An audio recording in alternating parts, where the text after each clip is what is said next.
બે મહાદેવ. દેવી ભાગવત અધ્યાય 12. વિષ્ણુને ભૃગુનો શાપ અને જયંતી શુક્રની સેવામાં. વ્યાસ બોલ્યા, તે ઘોર હિંસા જોઈ ભગવાન ભૃગુ ક્રોધાયમાન થયા. તેમણે અત્યંત દુઃખથી પીડાઈને ધ્રુજતા વિષ્ણુને કહ્યું. ભૃગુ બોલ્યા, હે મા બુદ્ધિમાન વિષ્ણુ, તમે જાણતા છતાં ન કરવા જેવું પાપ કર્યું છે. બ્રાહ્મણ કન્યાનો આ નાશ મનથી પણ કરવા અયોગ્ય છે. તમે સત્વગુણી કહેવાઓ છો, બ્રહ્મા રજોગુણી અને શંકર તમોગુણી કહેવાય, છતાં વિપરીત કેમ થયું? તમે તમોગુણી કેમ થયા અને અતિ નિંદ્ય કર્મ કેમ કર્યું? હે વિષ્ણુ, મારવાને અયોગ્ય નિરપરાધી સ્ત્રીને તમે કેમ મારી? દુરાચારી, તમને હું શાપ દઉં છું, બીજું શું કરું? ઓ પાપી, તમે ઇન્દ્રના કારણે મને સ્ત્રી વિનાનો કર્યો છે. એ મધુસૂદન, હું ઇન્દ્રને તેવો શાપ નહીં આપું, પણ તમને જ આપું છું, કેમ કે તમે સદાય કપટી અને કાળા સાપ જેવા દુષ્ટ હૃદયવાળા છો. જે મુનિઓ તમને સાત્વિક કહે છે તે મૂર્ખ છે. હે જનાર્દન, તમે તમોગુણીને દુરાચારી મને પ્રત્યક્ષ જણાયા છો. હે જનાર્દન, મારા શાપને લીધે તમારા મૃત્યુલોકમાં અવતારો થાઓ અને આ પાપથી તમે ગતથી થનારું દુઃખ ભોગવો. એ પછી શાપને લીધે જ્યારે જ્યારે પૃથ્વી ઉપર ધર્મનો નાશ થાય છે, ત્યારે વારંવાર લોકનું હિત કરવા મનુષ્યમાં તે વિષ્ણુ જન્મે છે. જન્મેજય રાજાએ પૂછ્યું, અમાપ તેજવાળા વિષ્ણુએ ચક્રથી ભૃગુની સ્ત્રીને ત્યાં મારી નાખી, તે પછી એ મહાત્માનો ગૃહસ્થાશ્રમ ફરી કઈ રીતે થયો? વ્યાસે કહ્યું, વિષ્ણુને રોગથી શાપ દઈ કાર્યવેતા ભૃગુએ ઉતાવળા જઈ પોતાની સ્ત્રીનું મસ્તક તરત જ શરીર પર જોડી દઈ આમ કહ્યું કે, હે દેવી, વિષ્ણુએ મારેલી તને આજે હું સજીવન કરું છું. જો હું સમય ધર્મ જાણું છું, અથવા મેં સમગ્ર ધર્મ આચર્યો પણ છે, અને જો હું સત્ય બોલું છું, તે સત્યથી મારી આ સ્ત્રી જીવતી થાવ. સર્વ દેવતાઓ મારા મહાન તેજોબળને જુઓ. ત્યાં સ્ત્રીને શીતળ જળ છાંટી હું તપોબળથી જીવાડું છું. જો મારું સત્ય, બાહ્ય આભ્યંતર પવિત્રતા, વેદો અને તપનું બળ હોય તો આ જીવતી થાવ. એમ કહી ભૃગુએ તે વેળા જળથી છાંટેલી દેવી ભૃગુ પત્ની પરમ પ્રસન્ન અને પવિત્ર હાસ્ય કરતી ઊભી થઈ. જાણે તે સૂઈને ઉઠી હોય એવી તેને જોઈ સર્વ લોકો સર્વ દિશાઓમાં સારું થયું એમ વખાણ કરવા લાગી. એમ તે સુંદર વર્ણવાળી સ્ત્રીને ભૃગુએ જીવાડી. તે જોઈ ઇન્દ્ર સહિત દેવો પરમ વિસ્મય પામે. પછી ઇન્દ્રે દેવોને કહ્યું, ભૃગુએ સતીને જો જીવાડ્યા, તો હવે શુક્રાચાર્ય ઘોર તપ કરી મંત્રવેતા થઈ શું કરશે? હે રાજા, મંત્રો માટે શુક્રાચાર્યનો અતિ ઉગ્ર વૃત્તાંત સાંભળી તે યાદ આવતા ઇન્દ્રની ઊંઘ ઉડી ગઈ અને શરીરમાં દુઃખ થવા લાગ્યું.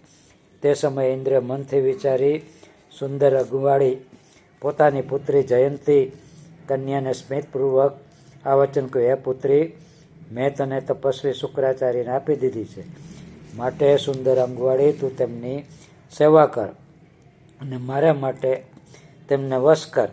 તેમના શ્રેષ્ઠ આશ્રમમાં તરત જઈ તેમના મનને પ્રિય તે ઉપચારોથી તે મુનિને સેવી તું મારો ભય દૂર કર.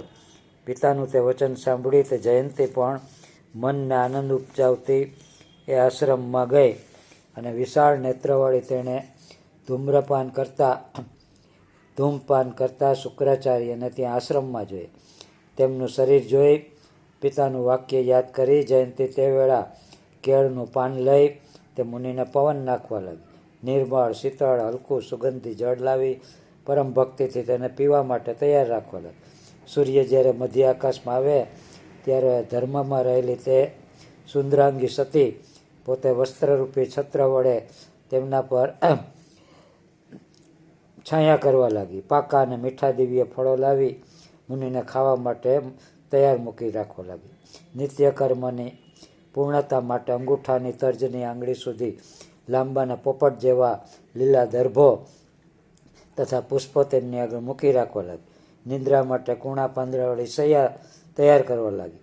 મુનિ પર આદરવાળી રહી ધીમે ધીમે પંખો ઢોળવા લાગી. તે વેળા મુનિના શાપથી ભય પામતી જયંતી હાવભાર વગેરે કંઈ પણ વિકાર કરનારું કરતી ન હતી. સુંદર અંગવાળી તે સુંદર બોલનારી જયંતી અનુકૂળ અને પ્રીતિ કરનારી વાણીથી તે મહાત્માની સ્તુતિ કરતી હતી. એ મુનિ જ્યારે જાગતા ત્યારે પીવા માટે જળ લઈ ધરી રાખતી. નિરંતર તેમના મનના અનુકૂળ તે વર્તવા લાગી. ગભરાતો ઇન્દ્ર પણ જીતેન્દ્રિય મુનિની પ્રવૃત્તિ જાણવાની ઈચ્છાથી ત્યાં સેવકોને મોકલ્યા કરતો. એમ ઘણા વર્ષ સુધી જયંતી નિર્વિકાર, ક્રોધ પર કાબૂવાળી તથા બ્રહ્મચર્ય પરાયણ રહી સેવામાં તત્પર રહ્યા કરી. 1000 વર્ષ પૂરા થયા ત્યારે શંકર પ્રસન્ન થયા. પ્રસન્ન ચિત્ત થઈ શુક્રાચાર્યને વર માગવા કહ્યું. શંકર બોલ્યા, ભૃગુપુત્ર બ્રાહ્મણ, લોકોમાં જે કઈ વસ્તુ છે, જે વસ્તુ તમે નજરે જુઓ છો, જે કઈ વસ્તુ કોઈ વચનનો વિષય નથી, તે સર્વ વસ્તુને તમે વશ કરનાર થશો, એમાં સંશય નથી. વળી તમે કોઈથી પણ મારી શકાશો નહીં. પ્રજાઓના પતિ થશો, બ્રાહ્મણમાં ઉત્તમ થશો. વ્યાસે કહ્યું. એવા વરદાન દઈ શંકર ત્યાં અદૃશ્ય થયા. પછી શુક્રાચાર્ય જયંતી તરફ જોઈને આ વાક્ય કહ્યું. હે ખેડના સુંદર પાછલા ભાગવાળી, તું કોણ છો? કોની પુત્રી છો? તે શું કરવા ઈચ્છ્યું છે તે તું કહે. સુંદર સાથળોવાળી, તું અહીં શા માટે આવી છો? તું મને તારું કાર્ય કહે. હે સુંદર નેત્રોવાળી, તું શું ઈચ્છે છે? તે કરવું મુશ્કેલ હશે તો પણ આજે હું કરીશ. તે કરેલી સેવાથી હું પ્રસન્ન થયો, માટે સુંદર વ્રતવાળી, તું આજે વર માગ. પછી પ્રસન્ન મુખ થયેલી જયંતીએ મુને કહ્યું, હે ભગવાન, મેં જે કરવા ઈચ્છ્યું છે તેને તમે તપથી જાણી લેવાને યોગ્ય છો. શુક્રાચાર્ય બોલ્યા, એ તો મેં જાણ્યું જ છે, તો પણ તે મનથી જે ઈચ્છ્યું હોય તે તું કહે. હું તારું હર કોઈ પ્રકારે કલ્યાણ કરીશ. તારી સેવાથી હું પ્રસન્ન થયો છું. જયંતી બોલી, હે બ્રાહ્મણ, હું જયંતી નામની ઇન્દ્રની પુત્રી છું અને જયંતની નાની બેન છું. હે મુનિ, મને મારા પિતાએ તમને અર્પણ કરી છે, તો એ પ્રભુ, હું તમારા પર કામનાવાળી છું, માટે મારી ઈચ્છા તમે પૂર્ણ કરો. એ મહાભાગ, હું તમારી સાથે ધર્મથી પ્રીતિપૂર્વક રમીશ. શુક્રાચાર્ય બોલી, હે સુંદર કટિભાગવાળી સુંદરી, અહીં સર્વ પ્રાણીઓથી અદૃશ્ય રહી તું મારી સાથે 10 વર્ષ સુધી રમજે. વ્યાસ બોલી, એમ કહી ઘેર જઈ શુક્રાચાર્યએ જયંતી સાથે લગ્ન કર્યું. 10 વર્ષ સુધી તે દેવીની સાથે રહ્યા. માયાથી ઢંકાયેલા તે સમર્થ શુક્ર એ વાળા સર્વ પ્રાણીઓથી અદૃશ્ય રહ્યા હતા. દૈત્યો તેમને કૃતાર્થ તથા મંત્ર સહિત આવેલા સાંભળી પ્રસન્ન થઈને દર્શન કરવા ઈચ્છી ઘેર ગયા. પણ જયંતી સાથે વિલાસ કરતા તેમને તેઓએ જોયા નહીં. ત્યારે બધા ઉદાસ મનવાળા, ભાંગી પડેલા ઉદ્યમવાળા, ચિંતાપરાયણ, ખૂબ ગરીબડા થઈ વારંવાર એકબીજા સામે જોવા લાગી. માયાથી ઢંકાયેલા તે શુક્રાચાર્યને નહીં જોઈ તે ઉત્તમ દૈત્યો ચિંતાગ્રસ્ત ને ભયાતુર થઈ જેમ આવ્યા હતા તેમ ઘેર ગયા. ઇન્દ્રએ શુક્રાચાર્યને રમતા જાણી મહાભાગ્યશાળી ગુરુ બૃહસ્પતિને કહ્યું, હવે આપણે શું કરવું જોઈએ? એ માન આપનાર બ્રાહ્મણ, તમે હવે દાનવો પાસે જાઓ, બુદ્ધિથી વિચારી તમે અમારું કામ કરો. તે વચન સાંભળી શુક્રાચાર્યને માયાથી ઢંકાયેલા જાણી બૃહસ્પતિ શુક્રાચાર્યનું રૂપ લઈ દૈત્ય પાસે ગયા. ત્યાં જઈ અત્યંત ભક્તિથી તેમણે દાનવોને બોલાવ્યા. એટલે સર્વ અસુરે આવી ત્યાં આગળ શુક્રાચાર્યને જોયા.